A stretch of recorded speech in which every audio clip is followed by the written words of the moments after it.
If any man be in Christ, he is a new creation. Behold, all things have passed away, and all things have become new.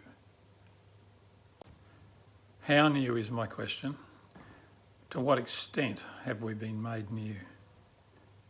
If I've got an old push bike and I replace it with a new one, then it's a completely new push bike. But I'm wondering whether or not it's actually been replaced with a Toyota Land Cruiser. That's the comparison that Paul speaks of. Such a radical change that's come upon us as we identify with Christ's crucifixion and we identify with his resurrection. Now, we have found that religion has downsized this gospel, this salvation, this amazing change that's happened, and made it something that we will all walk in once we get to heaven. But what if it's for now? What if we actually are sons of God on the earth now? What could that possibly mean? Born of God, born of the Spirit, born from above. What if we are the ones that he has placed on this earth to bring the restoration of all things? There's only one entity that I know of that would benefit from keeping us in the dark, keeping us from this destiny, keeping us with a vision of, well, when we get to heaven. No, here we are. We are in the kingdom now.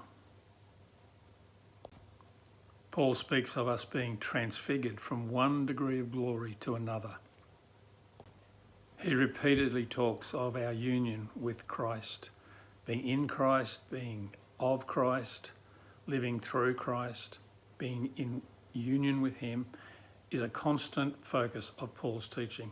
In fact, very, very rarely does he talk about forgiveness. That is just a minor thing, though significant, in his thinking. The gospel in Paul's mind was that we have died and now we have become completely new. But, someone will say, what about Romans 7? Well, I suggest that you read Romans 7 and have a look at it in terms of Paul seeing his old self and his new self. And that will explain the dilemma of the sin in the flesh completely.